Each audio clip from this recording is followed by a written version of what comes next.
ہمارے معاشرے میں سیدوں اور امتیوں کے درمیان فرق اور سادات کے امتیاز کی جو بحث ہے، آپ اس کے حوالے سے کیا کہیں گے؟ پہلی بات تو یہ ہے کہ سیدوں اور امتیوں کے یہ دو لفظ آپس میں غلط ہیں. سید بھی امتی ہی ہیں، نبی تو صرف حضور علیہ الصلوۃ والسلام ہیں. اب ان کی اولاد اور آل و اطرت سارے جو سادات ہیں وہ بھی امتی ہیں اور باقی بھی امتی ہیں. اب رہ گیا فرق جہاں اب سوال کا سلسلہ ختم. یہ میں آخری سوال ڈیل کر کے دعا کروں گا، مجھے آگے جانا ہے.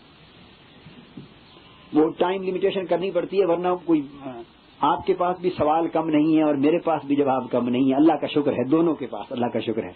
مگر یہ کہ پھر آگے بھی پہنچنا ہوتا ہے، بعض دیگر کمٹمنٹس ہیں.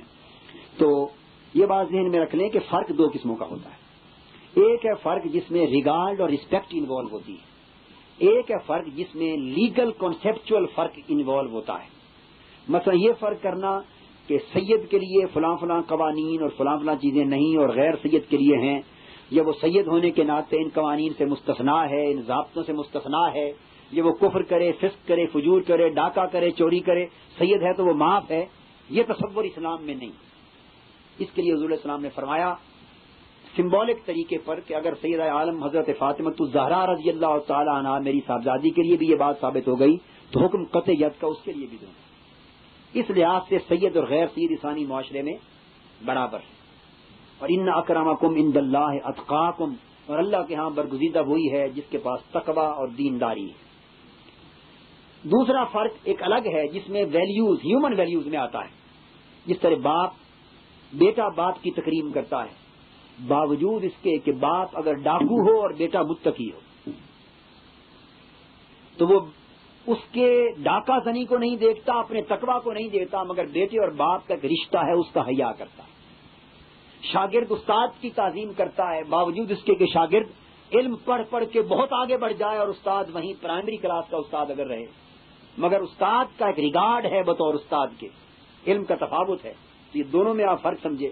سادات کی آل رسول کی نسبت سے عزت کرنا، اس میں خیر، برکت اور سعادت ہے، نیاز مندی ہے اور اللہ کے رسول کی رضا ہے. باقی مدارج فرق کا عمل اور سیرت اور تقوی پر قائم ہے، مگر یہ ریگارڈ حضور کی آل، حضور کی اطرت، حضور کی نسبت سے اسی طرح ہے جیسے حضور علیہ السلام نے مدینہ کی عزت کے لیے کہا، مدینہ کے رہنے والوں کی عزت کے لیے کہا، شہر مدینہ کے درختوں اور پودوں کی عزت اور تقریم کے لیے کہا، مکہ کے پودوں اور درختوں کے کاٹنے کو منع کر دیا، حرم ہے.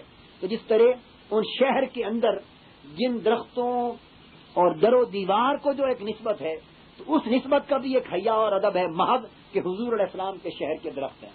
تو اس طرح اولاد اور اطرت اور آل کا ایک حیا ہے، ریگارڈ ہے، رسپیکٹ ہے. وہ رائٹ لیگل رائٹ کے طور پہ کلیم نہیں کر سکتے. امتی کے لیے سعادت ہے کہ اپنے نبی کی اولاد کی عزت کرے، خواہ عمل میں وہ جیسا بھی ہو. معیار تقویٰ کا اور بزرگی کا اس کے لیے خیر ہو.